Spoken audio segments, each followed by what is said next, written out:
Hey girl, welcome to the Get Your Guy Coaching podcast. My name is Anwar White, but you can just call me your own personal dating and relationship coach. Each week, you'll hear actionable advice, tips, and strategies that you can implement in your own love life. I'm talking about healing your heart, dating effectively, and understanding men so that you can, you guessed it, get your guy. Are you ready to level up your love life? All right, let's go. I never felt the way I do about anyone but you. Hello, my loves, and welcome to the Get Your Guy Coaching podcast. I am so happy to have you here and listening, and I just want to thank everyone for binging on these episodes. I mean, this podcast is just growing in the charts, and it's like really surprising because I just come in here and just, spill my tea, and y'all keep on listening. So I want to thank you for following and continuing to support me and this mission of helping Black and brown women get into the best relationships of their lives. Now, today I want to talk a little bit about healing in the dating process.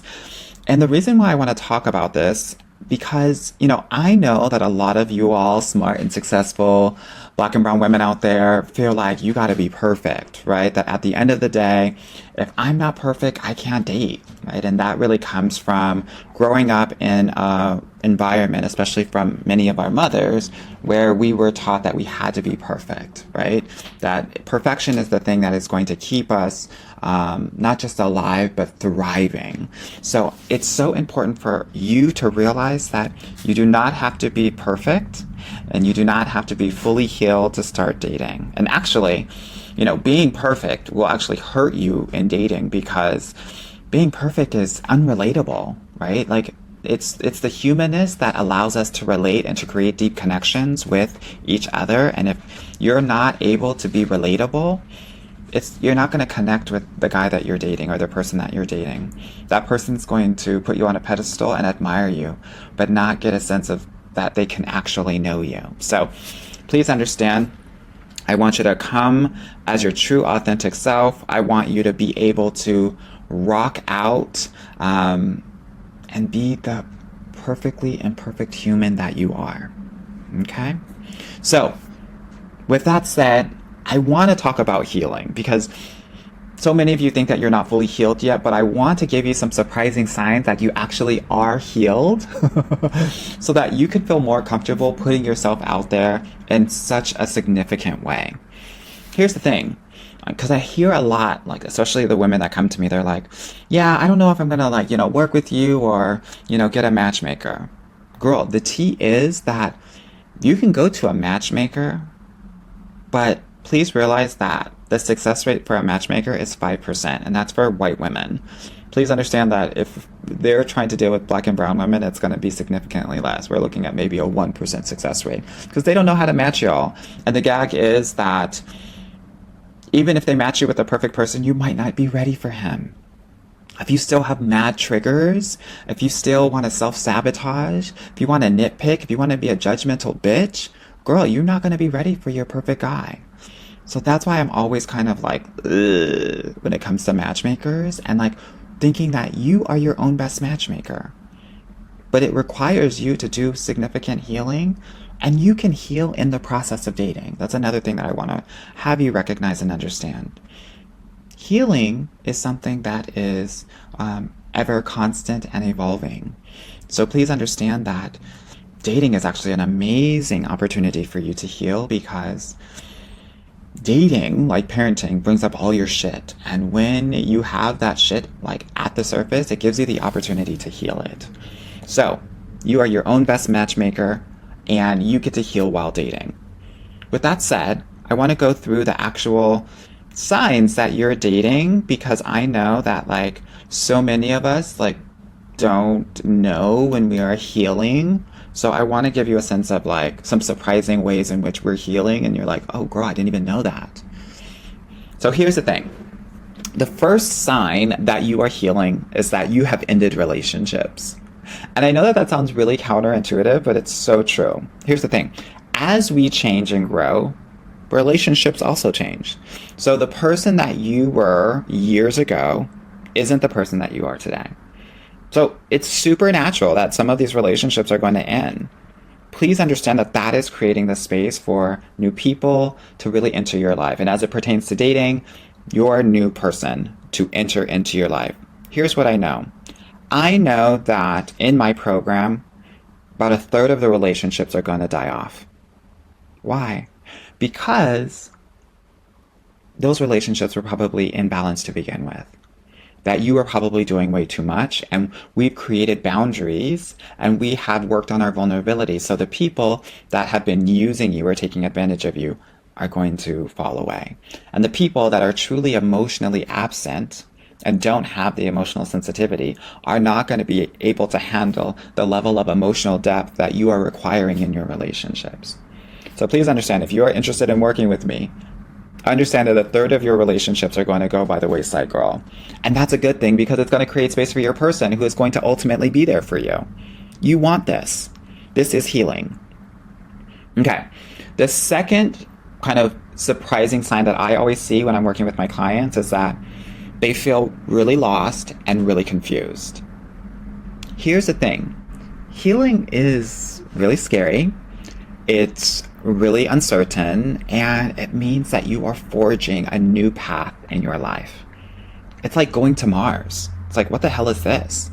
So it's supernatural and makes total sense if you're going to feel confused or unsure or insecure. Taking a big leap like this in life and in love is so important, and it's about betting on yourself. Girl, there is a difference between, like I was saying before, landing on Mars and then going to your old neighborhood or your old school. You're going to know where everything is, so you're going to feel like a master of your own domain. But when you go in this new and different area, you're going to realize, I don't know about any of this. I don't know where to go. I don't know in what direction. I don't feel secure. I don't feel protected. This is why when you're doing this deep work, it's really important to be working with someone that can be a tour guide, a travel guide for you to help you understand where your blind spots are and let you know, oh girl, don't go left, go right, right? Oh girl, don't worry about that. That's not poisonous. Oh girl, that animal is not going to do anything. We can kill it, girl, and keep it moving, right?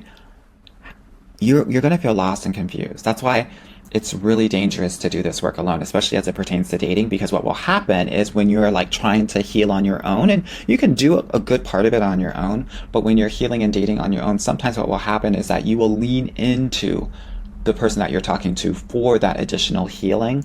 And that's not the responsibility of a potential boyfriend or someone that you're casually dating. That's your work, and you get to do it on your time outside of the dating realm. Okay? All right.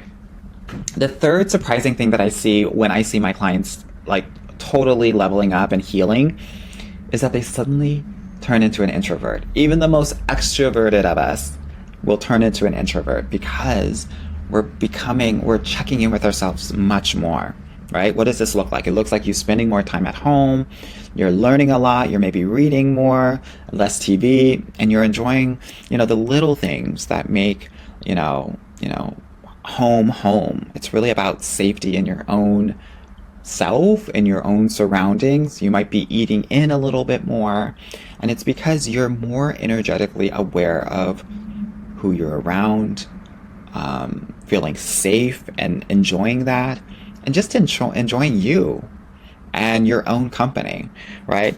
What does this mean? It means that you're going to feel less lonely even when you are alone, because you have things that you can do, and you're not trying to like numb yourself. Like, we're not online shopping, we're not binging, we're not, drowning in alcohol or going out and partying super hard to try to get away from our own lives. We're actually diving into our own lives, and we're appreciating it, and we're loving it, and we're basking in it. That's what it looks like. So, girl, sometimes it's going to be like, hey girl, I can't make it, but I'm going to hit you the next time around. And when you find yourself doing that, and not doing that from an avoidant place, but in a, I'm really happy with where I am place, you're healing. Okay? The next thing that I think is really important in terms of your healing process, and I want you to be super, super cognizant of this, is that the things that you used to do are not going to feel normal anymore. right? Before we would live our lives in autopilot and we'd just be like, no, like I always, pick up groceries for my friend, or I'm always going to come to my parents' house on a Sunday. Because that's just what happens. That's just what I'm supposed to do. And I'm supposed to, take care of my friends' kids or what have you. As you heal and as you wake up, you're going to realize what's normal in society and for you, and what can be highly unhealthy. And this is mostly to do with boundaries. Here's the thing. When you're choosing your own life and you feel like you have full control over it, you're not going to be hyper-focused on the approval of others. That means you don't have to do anything for anyone. And this is especially the case for your family, which is very hard for us people of color to realize that, like, ultimately, you don't have to do everything for everyone. You're still going to be loved. Even if you don't pay for the meal, even if you don't do X, Y, and Z.